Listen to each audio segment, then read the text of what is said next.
Fairfax Media is facing a community revolt as it rolls out job cuts to its stable of regional newspapers. The company announced last week that 66 sub-editor positions at the Newcastle Herald and the Illawarra Mercury would be outsourced to New Zealand. The Journalists' Union is urging Fairfax to rethink, but one media analyst told this programme he thinks these cuts are just the start and that thousands more will go. David Spicer reports. The steel city of Newcastle has weathered many rounds of job cuts over the decades, but the move to sack one-third of the editorial staff at the Newcastle Herald mobilised a large crowd into action on the weekend. I can't believe I've built a career over 22 years, 19 years at the Newcastle Herald, just had a baby, and now our jobs are going to New Zealand, basically. Today, officials from the Media, Entertainment and Arts Alliance went to Fairfax headquarters in Sydney to urge the company to rethink. The union says that savings can be made in other ways. You don't promote advertising by taking the paper outside the community. You actually lose local advertisers. The job cuts have been prompted by the collapse in classified and display advertising across the print media. This company has gone from being $5 a share and less than 10 years ago down to 62 cents this morning, down another 2% today. This is a company in free fall. To stop that free fall, even more drastic action may be around the corner. One media analyst predicts that up to 5,000 jobs could be cut at Fairfax in the years ahead. Fairfax management has got to face the fact that these newspapers in print form are terminal. The media union disputes this. These are papers that are making quite substantial money. Particularly the Newcastle Herald is a very viable newspaper. But even the more profitable regional newspapers face new challenges. The tsunami that's destroying the profitability domestically in the metro markets gradually spreads out of the regional territories as NBN delivers high-speed broadband nationally. The company's woes are certain to further aggravate Gina Reinhardt. She's agitating from the sidelines, having been blocked from a seat on the board despite being its largest shareholder. This woman owns 13% of the company. She's putting hundreds of millions of dollars into the company. It's very hard to deny her having at least one, if not two, positions on the board. The publisher of Fairfax Regional Media, Alan Brown, released a statement after the meeting wrapped up. He said while talks with the union are continuing, both papers would retain the largest newsrooms in their communities as Fairfax evolved from a predominantly print to a digital business. Before we go, a look at what's making business news in overseas newspapers. London's Financial Times. Fairfax Media, almost 70 million shares in the media company traded after the market closed today. Speculation is rife. Ms Reinhardt lifted her stake in Fairfax to about 18%. Ms Reinhardt has been an outspoken critic of the management of the company. Media analyst Peter Cox says her intentions are clear. I think without a doubt that she wants to have a say in Fairfax, and you know, she wants to have an influence on editorial side, and I cannot see why a board should not, in a media company, have some influence over the editorial. Gina Reinhardt is reportedly looking to up her stake to 19.9%, the maximum allowed before a shareholder needs to make a takeover offer. A new audit headed by former Federal Treasurer Peter Costello trial a new type of heart surgery.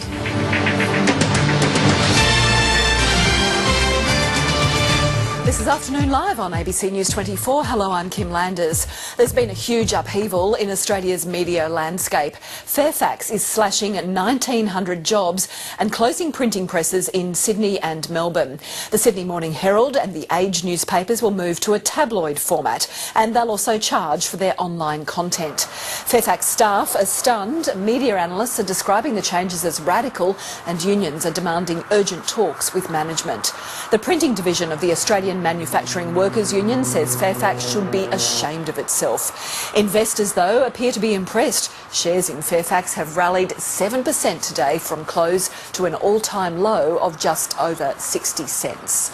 Nick Grimm begins our coverage. The Sydney Morning Herald has been bringing its readers the news in one shape or another since 1831. The Age has been doing the same for Melburnians almost as long. It was established in 1854. But now the Internet age has brought the venerable mastheads their greatest challenge: how to survive when information is freely available online. So this is a trend that's been happening all around the world. It's not going to slow down, it's going to get faster. And as Australians get access to greater connectivity, this will become increasingly a challenge. Some say traditional newspapers are already dead.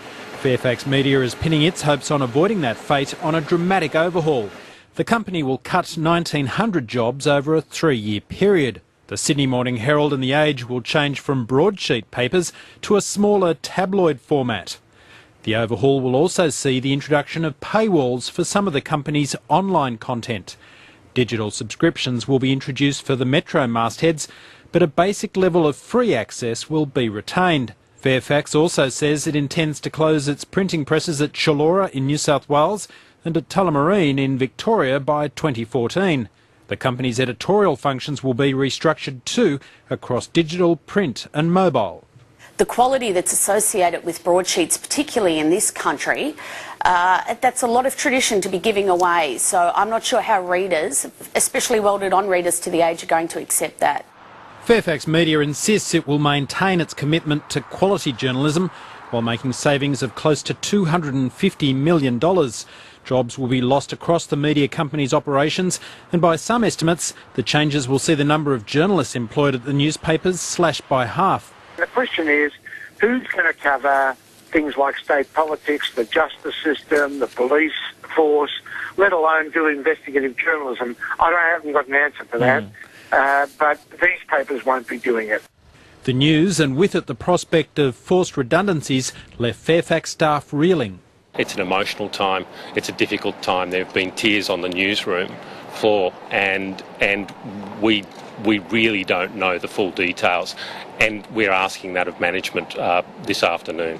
Our question is, how can you maintain quality independent journalism with far fewer staff? And we want to hear some answers about that. The Internet age hasn't been kind to traditional media outlets like the Herald and The Age. In 2008, Fairfax Media was valued at over $5 billion. It's currently worth less than $2 billion. This plan is, frankly, about 5 to 10 years too late, and I worry if it's too late, frankly, for the future of Fairfax. I think the real issue here is the way that The Age and the Sydney Morning Herald, the mastheads of Fairfax, have been managed over the last, say, 20 years. Continuing the upheaval in the media landscape today, the Australian Securities Exchange revealed that the world's richest woman, Gina Rinehart, has raised her stake in Fairfax Media. The mining billionaire now owns close to 19% of the company. She's the largest single shareholder of Fairfax.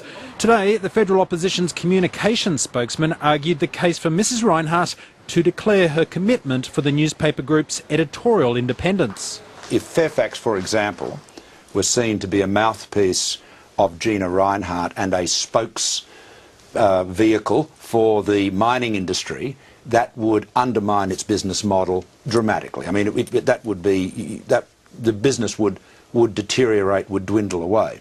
Unions say Fairfax staff will meet tomorrow in response to plans to shut down the company's printing operations in Sydney and Melbourne. Well, at my age, you know, I'm getting close to retirement anyway, but I fear for the younger people, young people with families. I just hope that we can sort something out for them that they will be able to carry on and look after their families in the way that they've been living so up till today. Unions are concerned too about reports that the Murdoch-owned News Limited organisation is also planning cuts to its printing operations. Nick Grimm, ABC News. Well, reporter Kirsten Vaness is at Tullamarine in Melbourne, where printing workers have been meeting this afternoon, and she joins me now. Kirsten, what's the feeling there? Well, I guess the mood here is really quite sombre. I think most workers here were quite shocked. They met just about an hour ago with union delegates to be told that the site here at Tullamarine will be closed by June 2014. So, of course, there's a lot of questions that people who work here want answered. There's about 170 print and maintenance workers here, and they want to know whether they'll still have a job, and the unions have been saying they don't know. There's been a lack of consultation from Fairfax, and that most people found out on the news or by word of mouth, and the unions are saying that's simply disgusting and disgraceful. Here's what one of them had to say earlier. We have been in the process of discussing some restructures at Gelora and down at Tullamarine, all with the view of saving jobs. We then get this announcement this morning, no consultation with any of the unions involved. We get an email sent to us 2 hours after the announcement. We don't know where the work's going. All we know is that they've announced 1,900 jobs. The maths don't add up to us. When we talk to other unions involved and our own members, we can't even get to 1,900 jobs. So, Kirsten Vanessa, what's the next step for the unions then? Well, the next step is another meeting. They say there'll be another meeting around 1:30 on Wednesday, and they're also looking at taking the matter to Fair Work Australia. They're saying this lack of consultation isn't fair, that it's not part of the EBA for it to go this way, and so they're seeking some sort of intervention from Fair Work Australia, and of course we'll be discussing the matter further with union members. That's our reporter Kirsten Vanessa outside Fairfax printing operation at Tullamarine in Melbourne. Well, let's get more on the overhaul of Fairfax now with media analyst Peter Cox. He joins me now. Peter Cox, is this shake-up enough to save some of Australia's oldest newspapers? Well, that we don't know, of course, because we haven't been presented with a business model that shows us whether this will work or not. The history has been that the business models for the last few years don't seem to have eventuated very well, so it's hard to have confidence that this will be the end. Remember, this is a race to the bottom.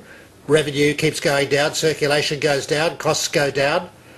Well, Fairfax is pinning some hopes on becoming what it's calling a digital media company, and it'll erect paywalls on some of its websites. But do you think that digital audience is enough, will grow enough, if you like, to underpin the entire operation? Well, the whole problem there has been that a person who reads the newspaper is worth, let's say, $1.